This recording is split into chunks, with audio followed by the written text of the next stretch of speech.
O Via Justiça de hoje fala sobre o IRDR, o Incidente de Resolução de Demandas Repetitivas.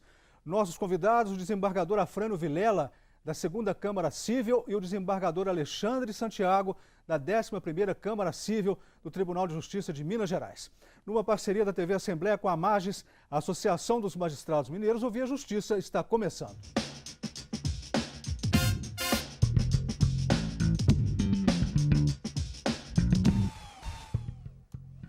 O Tribunal de Justiça de Minas Gerais realizou em maio a primeira audiência pública no processamento de um IRDR no Brasil. O desembargador Afrânio Vilela presidiu esta audiência. Como ela se desenvolveu, desembargador? Desenvolveu-se muito bem e de acordo com aquilo que o tribunal queria. Ou seja, nós convidamos todas as pessoas que tinham conhecimento fático, conhecimento jurídico, enfim, que poderiam ser amigos daquela causa no sentido de esclarecer e discutimos, estudamos todas aquelas hipóteses, todas as situações que envolvem os impedimentos dos policiais militares de Minas Gerais de serem promovidos após o devido curso na esfera da administração, quando eles estão sob júdice, ou seja, respondendo a um processo administrativo disciplinar ou então um criminal. Doutor Alexandre, o que vem a ser esse incidente processual IRDR? Quais os motivos que levaram à criação dele pelo novo CPC? Bem, nós temos uma repetitividade muito grande de ações e nós precisávamos de criar um sistema para, digamos, nortear esses julgamentos. Primeiro, se criou para o primeiro grau de jurisdição, como o desembargador Afrânio defende muito bem quando a gente discute a matéria, para tratarmos das ações conexas, mesmo que sejam por afinidade, ações baseadas no mesmo fato, que poderia se aplicar um mesmo direito e ter um mesmo resultado. Posteriormente, para o segundo grau, nós criamos o incidente de assunção de competência, onde não tenhamos muitos processos, muitos casos, tenhamos às vezes até um caso só, mas de grande repercussão jurídica e de repercussão social que nós precisamos definir também para evitar que essa matéria, se voltar ao judiciário, tenha decisão diferente. O IRDR, que é o próprio IRDR, que é o Incidente de Resolução de Demandas Repetitivas, ele vem para tratar de uma grande repetição de demandas, um volume grande de demandas iguais. E depois, nos tribunais superiores, nós temos também os julgamentos de recursos repetitivos, onde todo esse sistema você pode suspender processos que tenham aquele mesmo tema baseado naquela mesma discussão jurídica.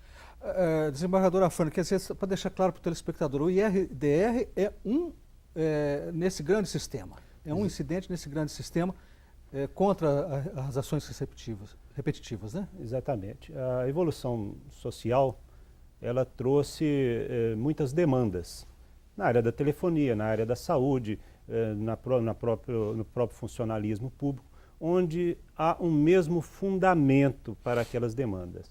E o que o direito quer é que essas demandas sejam decididas com segurança jurídica. O que significa isso? É que todas as causas onde o pedido ou a causa de pedir sejam os mesmos, elas têm ao final a mesma decisão, ou seja, a segurança jurídica. Por isso é que essa sistemática toda, mencionada pelo desembargador Alexandre, ela gera ao final um precedente. Esse precedente, que é a depuração total do direito e que forma a tese a ser replicada em todos os outros casos idênticos, é que servirá de base para os órgãos fracionários do tribunal e também para os juízes de primeiro grau fazer os julgamentos de forma isonômica. É bom que se diga, desembargador Afrânio e Carlos, que a gente já ouviu muita matéria na imprensa dizendo que o Zé da Silva e o João da Silva, vizinhos, entraram com ações idênticas e um teve resultado A e o outro teve resultado B. Isso, na verdade, para nós do direito, para nós do judiciário, não era tão absurdo, porque a gente tem que pensar que o juiz é independente funcionalmente e pode tomar a sua decisão, bastando que ele apresente seus fundamentos, dê as suas razões de decidir. Então, uns pensavam que a decisão deveria ser X e outros Y. E com esse macrosistema de julgamentos repetitivos, né, tanto desde o primeiro grau até a Suprema Corte, nós evitamos esse tipo de conflito de decisões. Agora, desembargador Afrânio, no caso do tema posto nessa primeira audiência pública em Minas Gerais, quais foram as dúvidas sobre a questão de direito em discussão? Qual foi a tese que foi firmada ao final? Ainda está em processamento o IRDR, está com vista à Procuradoria-Geral de Justiça. Posteriormente, nós vamos fazer a sessão de julgamento, onde os advogados do caso originário poderão sustentar e outras pessoas poderão também ser ouvidas pela sessão civil. Então, ele ainda está em julgamento. Mas na audiência foi importante porque nós tivemos uma visão do que a administração, através do alto comando da Polícia Militar, pensa para manter esse óbice quando o policial militar está respondendo a um processo administrativo ou criminal, para não permitir que ele frequente o curso e depois seja promovido. De outro lado, nós tivemos grandes teses, no sentido principalmente constitucional, de que a ninguém é devido uma imposição de negação de direito enquanto não definida uma possível culpa em grau último, ou seja, sem hipótese de algum recurso. Então, é isso que nós deliberaremos futuramente após o encerramento da instrução do IRDR. Desembargador Alexandre, o tribunal está hoje totalmente preparado para esses incidentes de resolução de demandas repetitivas? Houve necessidade de mudança no regimento? Quando o Código de Processo nos foi posto, né, em 2015, lei sancionada, né, entraria em vigor, aliás, teria aplicação e vigência um ano depois. Nesse período de um ano, nós, do tribunal, através da nossa Comissão de Regimento Interno, que à época era presidida pelo nosso colega desembargador Fernando Brant, que era o nosso primeiro vice-presidente, que é o presidente da comissão, se debruçou em cima do Código, se debruçou em situações de revisão do regimento. E o tribunal, então, criou a primeira seção civil responsável por julgamentos repetitivos e incidentes de assunção de competência, além de outras coisas que talvez não venha ao caso aqui agora, das matérias de direito público atinentes à primeira à 8ª Câmara Civil do Tribunal de Justiça. E a segunda seção civil para matérias de direito privado atinentes à competência da 9ª à 18ª Câmara Civil. Então o tribunal criou esses dois sistemas, aliás, essas duas sessões de julgamento compostas por um membro de cada Câmara do Tribunal. Então, a primeira sessão civil tem 8 membros, um representando cada uma das câmaras. A segunda sessão tem 10 membros, da mesma forma, e essas duas sessões são presididas pelo primeiro vice-presidente, hoje o desembargador Geraldo Augusto. É importante, Carlos, deixar bem acentuado que o procedimento todo ele tem que ser envolto em muita segurança. E complementando o que o desembargador Alexandre disse, cada representante de uma Câmara, ele leva à discussão, na sessão, aquele posicionamento que seja uniforme ou pelo menos que seja majoritário na sua Câmara de origem. Isso é para dar legitimidade na interpretação daquele direito que vai ser a base da fixação da tese. O Via Justiça faz agora um rápido intervalo e voltamos em instantes.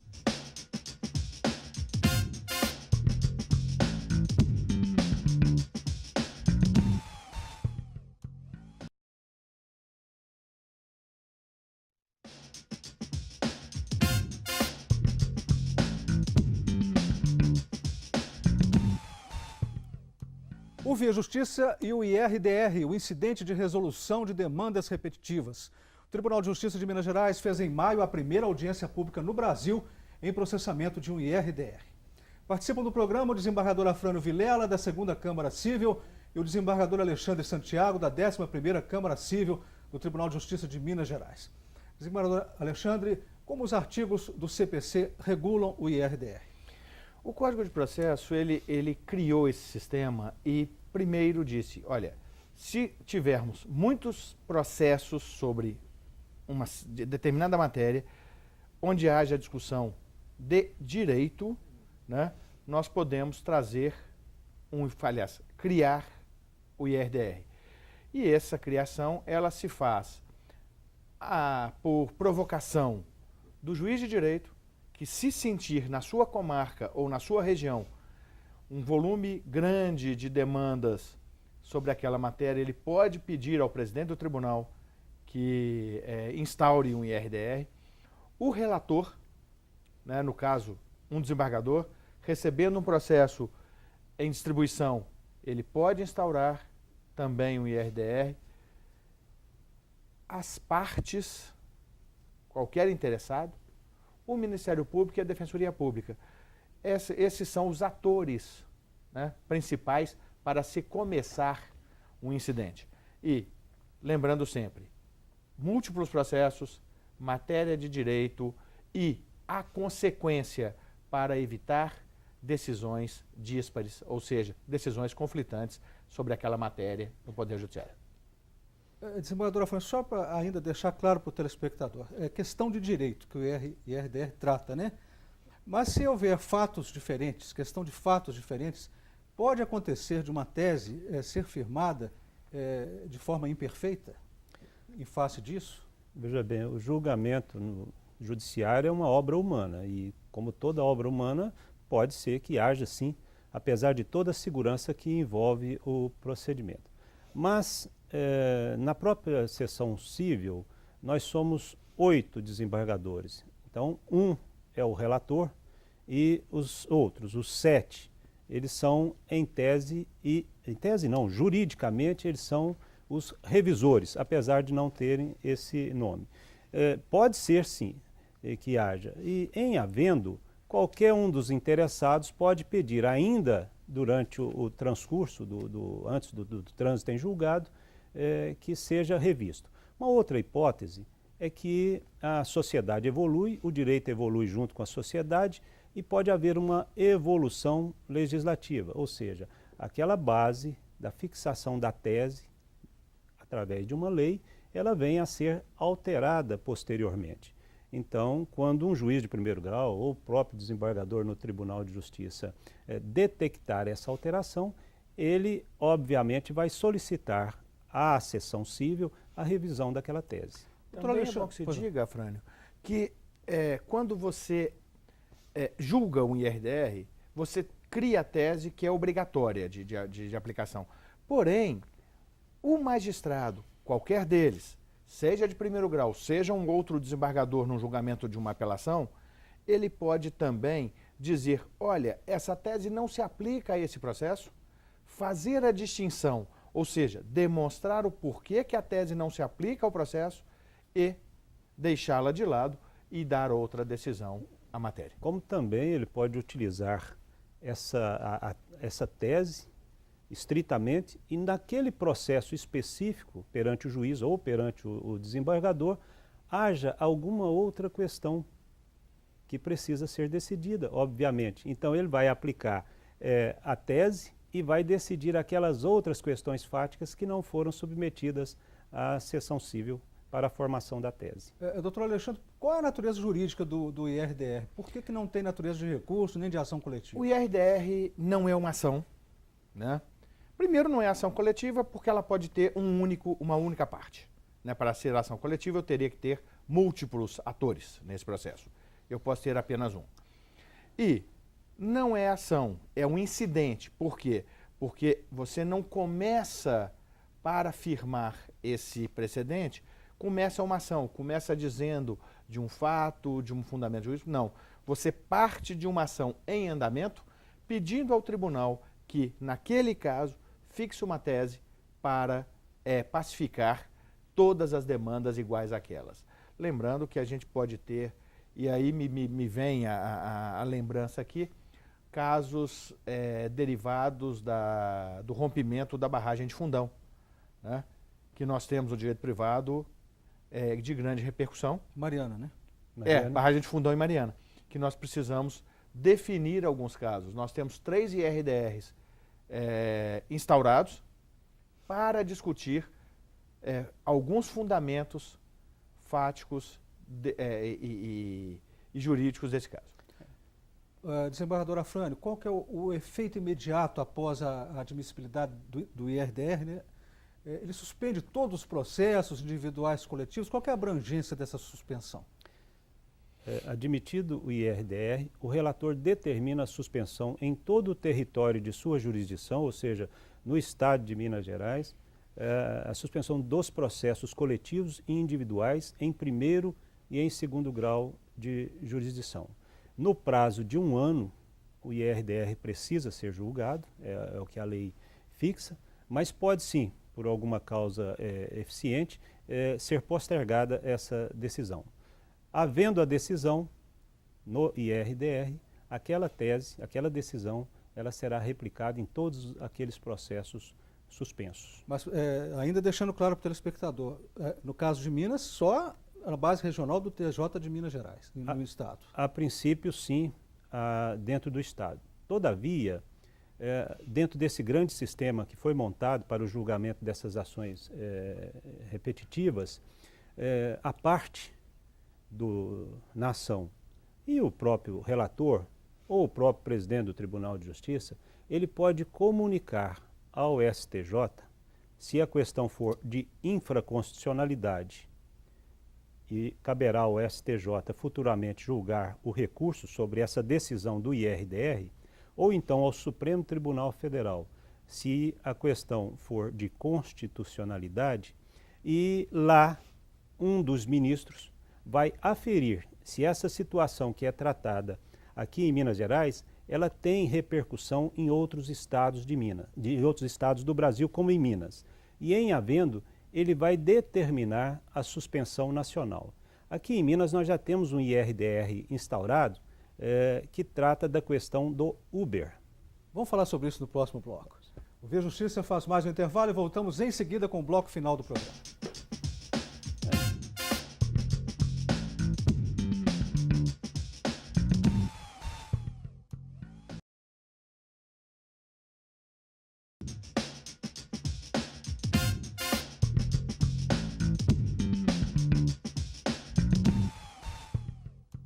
O Via Justiça e o IRDR, o incidente de resolução de demandas repetitivas. Minas Gerais fez em maio a primeira audiência pública no processamento de um IRDR no Brasil. Participando do programa, o desembargador Afrânio Vilela, da 2ª Câmara Civil, e o desembargador Alexandre Santiago, da 11ª Câmara Civil do Tribunal de Justiça de Minas Gerais. O senhor falou no último bloco sobre um IRDR sobre Uber e quero também logo em seguida abordar o senhor sobre o IRDR com relação a Mariana. Fala sobre o Uber, doutor Afrânio. Eu estava exemplificando que nós temos um caso em andamento de formação de precedente que é do aplicativo Uber. A princípio, a decisão abrangerá Minas Gerais, que é a área de território de nossa jurisdição, não é verdade? Mas o CNJ, o Conselho Nacional de Justiça, é o gestor de um grande cadastro nacional. A partir do momento em que o IRDR é admitido no tribunal local, o CNJ é comunicado. E a partir desse momento ele começa a fazer esse gerenciamento de todos os feitos que tenham pertinência com aquela matéria. Isso serve também para o tema da audiência pública, realizado com a Polícia Militar de Minas Gerais, que também se aplica a outros estados, a mesma tese de direito. Então, esse cadastro nacional serve exatamente para controlar cada tribunal de justiça para que não defina uma tese de direito diferentemente da tese já definida por outro tribunal de justiça. Por curiosidade, qual que é a tese de direito nesse caso do Uber que está sendo colocada? Para ver se o aplicativo tenha legalidade para a atuação dos seus condutores, dos seus motoristas, frente à lei local aqui do estado de Minas Gerais. E no caso da barragem de Fundão, doutor Alexandre, qual que é a tese que está sendo colocada? Bom, são nós três temos que o senhor três falou, IRDRs. né? Dois deles arguídos por mim, né? Um deles para se tratar da qualidade da areia, porque alguns pedreiros numa certa comarca do estado aliás, uma certa região do estado, começaram a discutir que aquela areia estava condenada, não podia ser colhida para poder ser usada em construção, ou que eles, se trabalhavam com aquela areia, poderiam ser contaminados, né, de alguma forma. Outro sobre a qualidade da água do Rio Doce e outro sobre a falta de água, né, daquelas residências. Então, quer dizer, nós temos três motivos distintos em razão de um mesmo fato. Aí vocês me perguntam, poderiam estar no mesmo processo?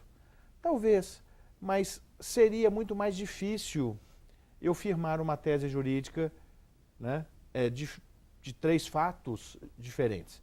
Então, em razão disso, três foram instaurados, cada um tem um relator diferente e nós vamos discutir isso. E essas teses aqui firmadas só valem, como foi dito por você, Carlos, no último bloco, só valem para Minas Gerais.